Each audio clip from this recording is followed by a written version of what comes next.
सभी को नमस्कार। आज हम एक ऐसा टॉपिक लेकर के आए हैं जो संस्कृत व हिंदी दोनों भाषाओं के अभ्यर्थियों के लिए समान रूप से उपयोगी है। हम शिक्षक भर्ती से संबंधित किसी भी प्रकार की परीक्षा दे रहे हैं या अन्य कोई कंपटीशन परीक्षाएं देते हैं तो उसमें एक टॉपिक आता है वर्णों का उच्चारण स्थान। यह एक ऐसा प्रश्न है जो हिंदी में भी आ जाता है और संस्कृत में भी आ जाता है।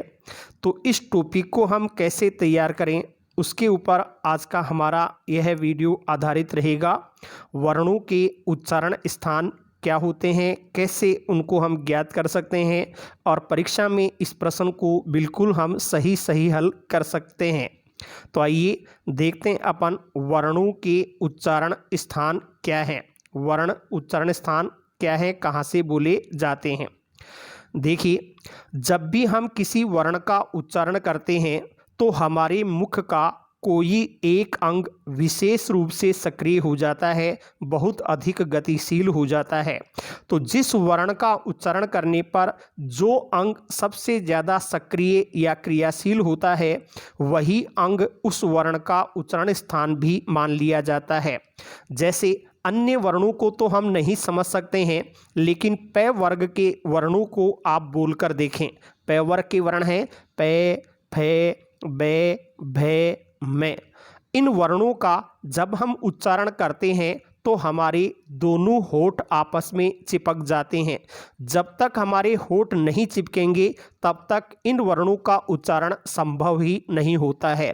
आप चाहे अभ्यास कर लीजिए, अपने नीचे का होंठ पकड़ लीजिए और पकड़ने के बाद बोलें पै, फै, बै, भै, मै। क्या इनका उच्चारण संभव है? शायद नहीं। तो हम कह सकते हैं कि पै वर्गीय वर्णों का उच्चारण ओष्ठों से होता है, इसलिए इनका उच्चारण स्थान ओष्ठ मान लिया जाता है। अब ये ओष्ठ तो हमारे शरीर से, मुख से बाहर हैं, इसलिए हमें पता लग रहा है, लेकिन अंदर के जो अंग हैं उनको इस प्रकार बोल करके हम महसूस नहीं कर सकते हैं। इनके लिए कुछ सूत्र या नियम बनाए गए हैं, उनको याद करके हम सही उच्चारण स्थान ध्यान में रख सकते हैं कि कौन से वर्ण का सही उच्चारण स्थान क्या है। तो आइए पढ़ते हैं वर्णों के उच्चारण स्थान एवं उनके नियम। सबसे पहले लेते हमने यहाँ जो सारणी बनाई है उसमें पहले क्रम संख्या है, फिर उच्चारण स्थान का नाम आएगा कि उच्चारण स्थान कौन सा है, फिर उस उच्चारण स्थान से बोलने वाले वर्णों का विभाजन क्या होगा, उनको किस नाम से हम पुकारेंगे, पाणिनि जी ने उनके लिए क्या सूत्र बनाया है, और फिर उस स्थान से कौन कौन से वर्ण बोले जा सकते हैं, इनको हम यहाँ पढ़ेंगे। सबसे पहले लेते हैं कंठ स्थान। जब हम किसी भी वर्ण का उच्चारण करते हैं तो श्वास वायु पहले हमारे फेफड़ों से उत्पन्न होती है, फिर सबसे पहले कंठ प्रदेश में आती है। तो पहला स्थान कंठ को लिया गया है।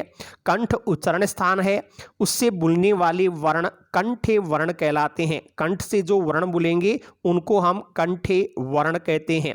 इसके लिए सूत्र बनाया गया है एकु है विसर्जनीयानाम कंठ है। एकु है विसर्जनीयानाम कंठ है। इस सूत्र में सबसे पहले है ए का मतलब है ए और आ दोनों। ए का उच्चारण स्थान बताओ या आ का उच्चारण स्थान बताओ तो उत्तर होगा कंठ।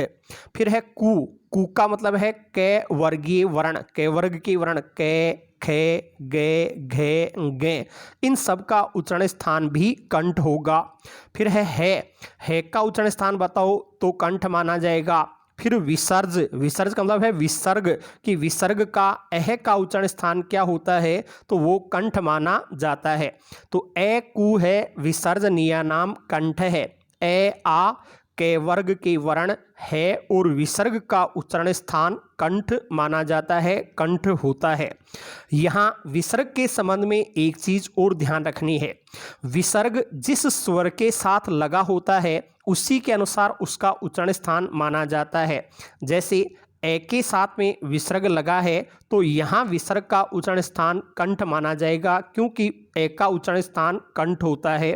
यदि अपने पास में ई आ जाए और फिर उसके साथ विसर्ग लगाया जाए, फिर पूछे उच्चारण स्थान बताओ, तो ई का स्थान तालु होता है, तो इस विसर्ग का उच्चारण स्थान भी तालु माना जाएगा। इसी प्रकार मान लीजिए ऊ लिखा हुआ आ गया, इसके आगे विसर्ग है, तो यहाँ ऊ का स्थान उच्चारण स्थान ओष्ठ होता है, तो इस विसर्ग का उच्चारण स्थान भी ओष्ठ ही माना जाएगा। कहने का भाव अपना यह है कि विसर्ग जिस स्वर के साथ में प्रयुक्त होता है, उस स्वर के उच्चारण स्थान के अनुसार ही विसर्ग का उच्चारण स्थान मान लिया जाता है। अब दूसरा स्थान आता है तालु। तालु स्थान है और उस तालु से बोलने वाले वर्ण तालव्य वर्ण कहलाते हैं। कौन कौन से वर्ण तालव्य वर्ण होते हैं, इसके सूत्र है ईचू ये सा नाम तालु, ईचू ये सा नाम तालु। यह सूत्र क्या कहता है, पहले है ई का मतलब ई ह्रस्व ई और दीर्घ ई दोनों आ जाएंगे। चू यानी चे वर्गीय वर्ण, चे छे जे झे ये, इन सब का उच्चारण स्थान तालु होगा। फिर ये, तो ये का उच्चारण स्थान भी तालु है। फिर से, ये संकर वाला से है, इसका उच्चारण स्थान भी तालु माना जाएगा। तो इस तरीके से ई चे वर्ग के वर्ण ये और से, इन सभी का उच्चारण स्थान तालु मान लिया जाता है। उसके बाद में अगला स्थान आता है मूर्धा। मूर्धा से जो वर्ण बोले जाते हैं उनको हम मूर्धन्य वर्ण कहते हैं। कौन कौन से वर्ण मूर्धन्य वर्ण हैं, इसके लिए सूत्र है रीटुर्षाणाम मूर्धा, रीटुर्षाणाम मूर्धा। इस सूत्र में क्या कहा गया है, सबसे पहले री, कि री ह्रस्व हो चाहे दीर्घ हो, री देखिए दीर्घ री संस्कृत भाषा में प्रयुक्त होता है, हिंदी में इसका प्रयोग नहीं होता। संस्कृत के अनुसार ह्रस्व और दीर्घ दोनों री काम में लिए जाते हैं, दोनों का उच्चारण स्थान मूर्धा होगा। फिर टू यानी टे वर्गीय वर्ण, टे वर्ग में जो भी वर्ण आते हैं टे ठे डे ढे अणे, हिंदी के अनुसार अड़े और ढे ये दोनों उत्सिप्त व्यंजन भी टे वर्ग में शामिल किए गए हैं, तो इनका सभी का उच्चारण स्थान मूर्धा माना जाएगा। फिर है रे का उच्चारण स्थान मूर्धा होगा। फिर से, तो इस से का षटकोण में जो से आता है इसका उच्चारण स्थान मूर्धा माना जाता है। तो री टू रे से, इनका उच्चारण स्थान मूर्धा हो जाएगा। री टे वर्ग के वर्ण रे और से का उच्चारण स्थान पूछें तो मूर्धा बता देना है। फिर आते हैं उच्चारण स्थान है दंत स्थान है, उससे जो वर्ण बोलते हैं वो दंते वर्ण कहलाते हैं।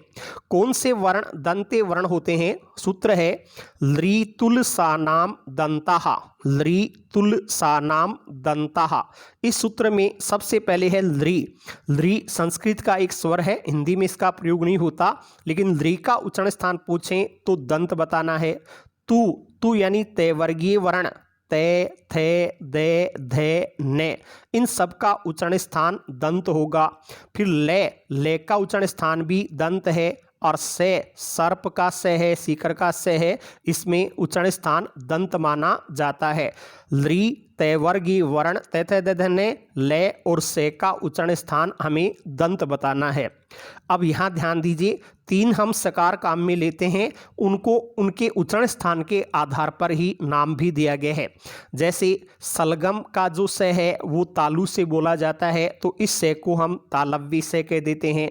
षटकोण का से मूर्धा से बोला जाता है, तो इसको मूर्धन्य से कह देते हैं। सर्प में जो से है वो दांतों से बोला जाता है, तो उसको दंते से कह देंगे। तो ये तालव्य से, ये मूर्धन्य से और ये दंते से, इस प्रकार अलग अलग नाम उच्चारण स्थान के आधार पर निर्धारित किए गए हैं। अगला स्थान है ओष्ठ। ओष्ठ से जो वर्ण बोलेंगे उनको हम कहेंगे ओष्ठे वर्ण। उच्चारण स्थान ओष्ठ है, वर्ण ओष्ठे वर्ण कहलाते हैं। इसके लिए सूत्र बनाया गया है ऊपू पद्मा नियानाम ओष्ठौ, ऊपू पद्मा नियानाम ओष्ठौ। यानी कौन कौन से वर्ण आएंगे, सबसे पहले ऊ, इसमें ह्रस्व ऊ दीर्घ ऊ दोनों को ले लिया जाएगा। फिर पू यानी पे वर्गीय वर्ण, पे फे बे भे में, इन सब का उच्चारण स्थान ओष्ठ माना जाता है। फिर है उपदमानीया नाम, उपदमानीय वर्णों का उच्चारण स्थान बताओ, तो उत्तर ओष्ठ होगा। उपदमानीय वर्ण कौन सा है? पै अक्षर है, पै से पहले उल्टा सीधा सा कोष्ठक लगा दिया जाता है, इसको अपन व्याकरण में पढ़ते हैं अर्ध विसर्ग चिन्ह। ये जो उल्टा सीधा सा कोष्ठक है ये अर्ध विसर्ग चिन्ह कहलाता है। तो पै फै आदि वर्णों से पहले जब अर्ध विसर्ग का चिन्ह जुड़ जाता है तब उसे उपदमानीय वर्ण कहा जाता है, और इसका उच्चारण स्थान पूछें तो ओष्ठ बताना है। उपदमानीय वर्णों का उच्चारण स्थान भी ओष्ठ होगा। उ, पै फै बै भै में और उपदमानीय वर्ण, इनका उच्चारण स्थान ओष्ठ होता है। फिर आता है नासिका, स्थान है नासिका यानी अपनी नाक है। नासिका से जो वर्ण बोलते हैं उसे नासिक के वर्ण कहते हैं। नासिक के वर्ण के लिए दो सूत्र बनाए गए हैं। पहला सूत्र है नासिकानुस्वारस्य। नासिकानुस्वारस्य क्या कहता है कि अनुस्वार का उच्चारण स्थान बताओ, अंग का उच्चारण स्थान बताओ। तो इसका उच्चारण नासिका से होता है, तो इसका उच्चारण स्थान नासिका माना जाएगा। अनुस्वार का उच्चारण स्थान क्या होता है? नासिका। दूसरा सूत्र इसी में यम गणनानाम नासिका च, यम गणनानाम नासिका च। यह सूत्र कहता है कि प्रत्येक वर्ग का जो पांचवा वर्ण होता है, गे, ये, णे, ने, में, इन पंचम वर्णों का उच्चारण स्थान नासिका च यानी नासिका भी होता है। यहाँ च का प्रयोग, भी का प्रयोग क्यों हुआ? देखिए, ये जो पंचम वर्ण होते हैं इनके दो दो उच्चारण स्थान माने जाते हैं। एक तो ये अपने वर्ग के साथ भी रहते हैं और दूसरा नासिका से भी बोले जाते हैं। जैसे पूछा गया गे का उच्चारण स्थान बताओ, तो कै वर्ग का वर्ण होने के कारण कंठ में भी इसको शामिल किया जाएगा और पंचम वर्ण होने के कारण नासिका में भी इसको शामिल माना जाएगा। ये दोनों ही उच्चारण स्थान इसके माने जाते हैं। परीक्षा में अगर ऐसा प्रश्न आ जाता है कि गे का उच्चारण स्थान क्या है, तो वो विकल्प के अनुसार सही उत्तर माना जाएगा। विकल्पों में अगर केवल कंठ ऑप्शन मिलता है, नासिका नहीं मिलता, तो कंठ को सही उत्तर मान लेंगे। अगर कंठ ऑप्शन नहीं है, नासिका ही लिखा हुआ है, तो नासिका को सही उत्तर मान लेंगे। यदि कंठ भी दिया हुआ है, नासिका भी दिया हुआ है, तीसरा उक्त दोनों दे दिया गया, तो उक्त दोनों को उभव को सही उत्तर माना जाएगा। लेकिन समस्या का बात ही है, जब कंठ भी दे रखा है और नासिका भी दे रखा है और दोनों में से एक का चयन करना है, तो वहां क्या करें? तो उस स्थिति में पंचम वर्ण का उच्चारण स्थान है वो हमें नासिका को ही मानना है। अगर दोनों में से एक का चयन करने की स्थिति आ जाए तो फिर नासिका को चयन करना चाहिए, नासिका को सही उत्तर मान लेना चाहिए। अगला उच्चारण स्थान आता है कंठ तालु। कंठ तालु स्थान है, इससे जो वर्ण बोलेगा वो कंठ तालव्य वर्ण कहलाएगा। इसके लिए सूत्र बनाया गया है ए दयितोः कंठ तालु, ए दयितोः कंठ तालु। या क्या कहता है ये सूत्र? इसमें दो वर्ण हैं ए आई, इन दोनों वर्णों का उच्चारण स्थान बताओ, तो इनका उच्चारण स्थान कंठ तालु बताना है। इसमें दो स्थान एक साथ क्या कैसे आ गए, इसके पीछे लॉजिक क्या है? तो देखिए, ए स्वर किनके योग से बना है? ए एक संध्याक्षर है, संयुक्त स्वर है जो ए प्लस ई के योग से बनता है। ए प्लस ई में गुण संधि होकर के ए बन जाता है। अब हमने पढ़ा है कि ए का उच्चारण स्थान कंठ होता है और ई का उच्चारण स्थान तालु होता है। ए और ई दोनों को मिलाकर ए बनाया गया है, इसलिए ए का उच्चारण स्थान भी कंठ तालु दोनों को मिला देंगे तो कंठ तालु स्थान मान लिया जाएगा। यही इसके पीछे लॉजिक काम करता है। फिर अगला स्थान आता है कंठोष्ठ। उच्चारण स्थान है कंठोष्ठ, इससे जो वर्ण बोलेगा वो कंठोष्ठे वर्ण कहलाएगा। कौन से वर्ण कंठोष्ठे वर्ण होते हैं? इसके लिए सूत्र है ओ दौतोः कंठोष्ठम, ओ दौतोः कंठोष्ठम। क्या कहता है ये कि ओ औ इन दोनों स्वरों का उच्चारण स्थान कंठोष्ठ होता है। ओ का औ का दोनों का उच्चारण स्थान पूछे तो कंठोष्ठ बताना है। इसमें भी लॉजिक क्या है दो को लेने के पीछे? तो देखिए, ओ स्वर भी एक संयुक्त स्वर है, संध्याक्षर है। यह ए प्लस ऊ के योग से बनता है। ए प्लस ऊ में गुण संधि होकर के ओ बन जाता है। ए का उच्चारण स्थान कंठ होता है और ऊ का उच्चारण स्थान ओष्ठ होता है। दोनों को मिलाकर के ओ बना है, इसीलिए ओ का उच्चारण स्थान कंठ ओष्ठ मान लिया गया है। फिर चलते हैं, अगला स्थान आता है दंतोष्ठ। उच्चारण स्थान है दंतोष्ठ। इससे जो वर्ण बोलेगा वो वर्ण दंतोष्ठे वर्ण कहलाएगा। इसके लिए सूत्र बनाया गया है वकारस्य दंतोष्ठम। वकारस्य दंतोष्ठम यानी वै वर्ण का उच्चारण स्थान बताओ तो वै का उच्चारण स्थान दंतोष्ठ होता है। वै का उच्चारण करने पर हमारी जिह्वा दांत और ओष्ठ दोनों को स्पर्श करती है, इसलिए इसका उच्चारण स्थान दंतोष्ठ मान लिया गया है। फिर इसके बाद में अगला उच्चारण स्थान आता है जिह्वा मूल। जीभ का जड़ वाहक जिह्वा मूल कहलाता है। इससे जो वर्ण बोलेगा उस वर्ण को जिह्वा मूलीय वर्ण कहा जाता है। कौन से वर्ण जिह्वा मूल से बोले जाते हैं तो जिह्वा मूलीयस्य जिह्वा मूलम। इसका सूत्र है जिह्वा मूलीयस्य जिह्वा मूलम, यानी जिह्वा मूलीय वर्णों का उच्चारण स्थान ही जिह्वा मूल होता है। अब जिह्वा मूलीय वर्ण कौन से होते हैं, जैसे अभी हमने पढ़ा था कि पै फै जैसे वर्णों से पहले अर्ध विसर्ग का चिन्ह जुड़ जाता है तब वे उपदमानीय वर्ण कहलाते हैं।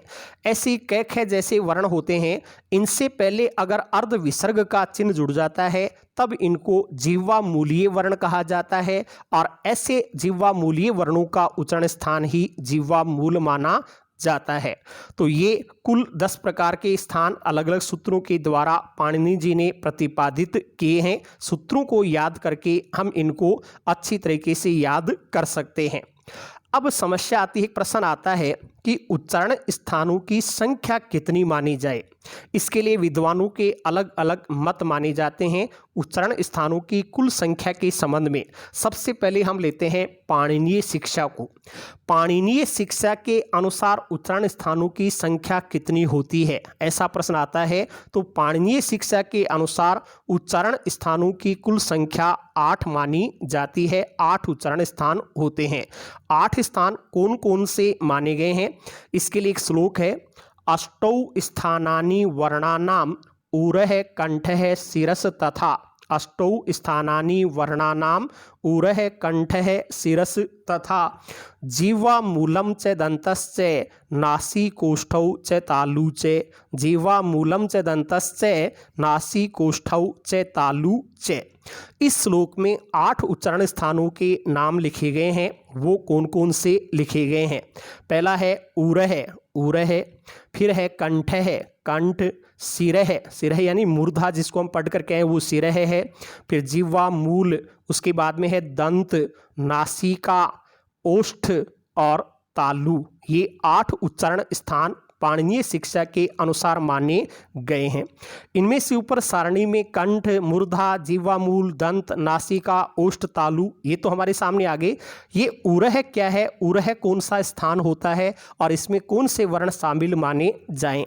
तो कुछ विद्वानों के मत के अनुसार जो उर स्थानीय वर्ण हैं वो कौन कौन से हैं, इसमें देखिए, जब हम है वर्ण को बोलते हैं उस है के तुरंत बाद ये, वे, ले, मैं और ने, ये, वे, ले, मैं, ने, ये संयुक्त रूप से अगर उच्चारित किए जाते हैं, पहले है हो आधा और है के तुरंत बाद ये, वे, ले या मैंने हो, तो फिर वहाँ जो है का उच्चारण स्थान होता है उस है का उच्चारण हमारे वक्षस्थल से उरस से किया जाता है। इसलिए ऐसे है को ही उरह स्थानीय वर्ण माना गया है। जैसे आप कुछ उदाहरण देख सकते हैं। हय है, इसमें है के तुरंत बाद यह लिखा हुआ है तो इस है का उच्चारण स्थान उरस माना जाएगा, उरह होगा। आह्वान, इसमें है के तुरंत बाद में वह लिखा हुआ है तो ये है भी उरह स्थानीय होगा। आह्लाद में है के बाद में ले लिखा हुआ है तो है का उच्चारण स्थान उरह होगा। ब्राह्मण, इसमें है के आगे मैं आया है, चिन्ह इसमें है के आगे न लिखा हुआ है। तो जब हैकार के तुरंत बाद ये व ले मैं या न लिखा हुआ मिल जाए तो वहाँ है का उच्चारण हमारी वक्षस्थल से होता है, इसलिए इस है को उरह स्थानीय वर्ण या वक्ष स्थलीय वर्ण के नाम से पुकारा जाता है। ये इसका नियम कुछ विद्वानों के द्वारा प्रतिपादित किया गया है।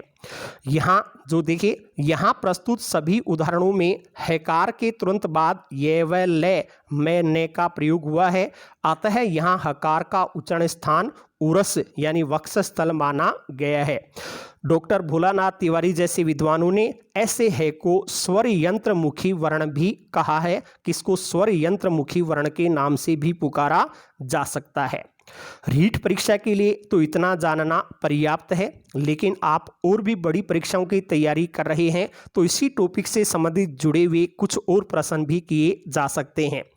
जैसे आ जाए, कोमल तालव्य वर्ण कौन से होते हैं? तो जिनको हम कंठ स्थानीय वर्णों में पढ़कर कहे हैं क ख ग घ ग यदि क वर्ग है, तो इस क ख ग घ और ग को डॉक्टर भोलानाथ तिवारी जैसे विद्वानों ने कोमल तालव्य वर्ण कह करके पुकारा है।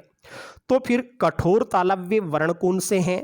तो जिनको हम शुद्ध तालु में पढ़कर कहे हैं च छ ज झ ये जो तालव्य वर्ण हैं, इनको ही भोलानाथ तिवारी जी ने कठोर तालव्य वर्ण कह करके पुकारा है। तो क ख क वर्ग के वर्ण कोमल तालव्य वर्ण कहलाते हैं और च वर्ग वाली वर्ण कठोर तालव्य वर्ण भी कहलाते हैं। संस्कृत के अनुसार जितने भी तालव्य वर्ण हैं ई च छ ज झ ये और से, सभी को कठोर तालव्य कहा जा सकता है। फिर है अलिजीवीय वर्ण कौन से होते हैं? अलिजीवीय वर्ण कौन से होते हैं? तो डॉक्टर भोलानाथ तिवारी ने क ग इन दोनों वर्णों को अलिजीवीय वर्ण भी कह करके पुकारा है। जब इनका अपन सामान्यतः अर्ध अक्षर के रूप में उच्चारण करते हैं, डाकघर जैसे शब्द बोलते हैं, तो वहाँ इनको इन्होंने अलिजीवीय कह करके पुकारा है। फिर आता है वर्ष्य वर्ण कौन से होते हैं? तो देखिए, अपनी दांतों का जड़ भाग वर्ष कहलाता है और उससे बुलने वाले वर्ण ही वर्ष्य वर्ण कहलाते हैं। इस श्रेणी में न, ले, से ये वर्ण आते हैं। अरबी फारसी से लिए हुए रेजे जैसे वर्ण उच्चारण के आधार पर आ जाएं तो वो भी वर्ष्य से उच्चारण होते हैं, वर्ष से उच्चारण होते हैं, इसलिए इनको वर्ष्य वर्ण कहा गया है। जीभ गोलाकार सी हो जाती है। न, ले, से, रे, जे ये वर्ष्य वर्ण माने गए हैं। फिर काकल्य वर्ण अपने कंठ के पास में एक छोटा सा जीभ की तरह का भाग होता है, अपनी भाषा में जिसको कागला कह देते हैं, वो काकल स्थान कहलाता है और उस काकल से बुलने वाले वर्ण काकल्य वर्ण कहलाते हैं। इस श्रेणी में कंठ के पास में है तो कंठ स्थानीय वर्णों में से है और विसर्ग इन दोनों को बाहर कर दिया जाए तो है और विसर्ग को काकल्य वर्ण भी कहा जाता है। लेकिन ध्यान रखें, ये जो वर्ष से काकल्य वर्ण आ रहे हैं, इनको परीक्षा में पूछ लिया जाता है कि न का उच्चारण स्थान क्या होगा, ले का क्या होगा, से का क्या होगा। तो इसका उत्तर हमें ऊपर वाली सारणी के अनुसार ही देना है। अगर वर्ष ऑप्शन भी दिया हुआ है और जैसे पूछ लिया गया कि ले का उच्चारण स्थान बताओ, दंत भी ऑप्शन में है, वर्ष भी ऑप्शन में है, तो फिर वहां दंत को ही सही उत्तर मानना है, वर्ष को नहीं मानना। सही उत्तर ऊपर की सारणी के अनुसार ही हमें तैयार करना है। ऐसे ही है का उच्चारण स्थान बताओ, काकल भी दिया हुआ है, कंठ भी दिया हुआ है, तो वहां कंठ वाले को ही पहले सही उत्तर मानेंगे, काकल को सही उत्तर नहीं मानना है। अब आ जाएं, अपनी वर्णमाला में ऐसे कितने वर्ण हैं जो दो दो उच्चारण स्थान जिनके होते हैं, दो दो स्थानों से बोले जाते हैं? द्वि उच्चारण स्थानीय वर्ण कितने होते हैं? तो इसमें कुल 10 वर्ण शामिल किए जा सकते हैं। प्रत्येक वर्ग का 5वां वर्ण गे, मैं, गैण, न ये जो पंचम वर्ण होते हैं, इनके अपने पढ़े हैं, दो दो उच्चारण स्थान होते हैं। ऐसे ए, आई कंठ और तालु से 2 स्थान हो गए, ओ, औ कंठ और ओष्ठ से ये भी 2 हो गए, और वह दंतोष्ठ है तो 2 उच्चारण स्थान हो गए। तो ये 10 वर्ण ऐसे हैं जिनके 2-2 उच्चारण स्थान माने जाते हैं। फिर है करण क्या होता है? देखिए, अपने मुख में हमने पाणिनीय शिक्षा के अनुसार पढ़े कि 8 उच्चारण स्थान होते हैं, लेकिन इन 8 को में उरहस को आजकल छोड़ दिया जाए तो लगभग 7 ही शेष बचते हैं। व्यवहार के अनुसार 7 उच्चारण स्थान बचते हैं। लेकिन करण क्या है फिर? देखिए, हमारे मुख में जो अंग, कुछ अंग ऐसे हैं जो उच्चारण स्थान नहीं होते हैं, उच्चारण स्थानों में शामिल नहीं किए जाते हैं, लेकिन उच्चारण करने में वे सहायता अवश्य करते हैं। जैसे जीभ है, जीभ उच्चारण स्थान नहीं है, लेकिन अगर किसी का जीभ काट दिया जाए, किसी की जीभ कट जाए, तो क्या वो उच्चारण कर सकता है? नहीं करेगा। अब नहीं करेगा तो इसका मतलब जिह्वा जो है, जीभ है, वो उच्चारण करने में सहायता अवश्य कर रही है। तो ऐसे जो सहायक अंग हैं जो उच्चारण स्थान नहीं है लेकिन सहायता करते हैं, उन सहायक अंगों को ही करण कहा जाता है। इस श्रेणी में हम एक तो जिह्वा को शामिल कर सकते हैं, एक हमारी स्वर तंत्रिकाएं हैं, उनकी सहायता से भी उच्चारण होता है, इसलिए स्वर तंत्रियां भी करण है। और एक ऊपर का ओष्ठ तो जो है वो उच्चारण स्थान है और नीचे का होठ केवल सहायता करता है। तो अधरोष्ठ, जबड़े के साथ में हमारा जो नीचे का ओष्ठ है वो सहायक अंग है, इसलिए इसको भी करण के नाम से पुकारा जाता है। तो ये उच्चारण स्थान से संबंधित कुछ बातें हैं जो हिंदी और संस्कृत दोनों भाषाओं में आती रहती हैं। इस वीडियो के माध्यम से इस प्रश्न को आप अच्छी तरीके से आसानी से हल कर सकते हैं। बहुत बहुत धन्यवाद।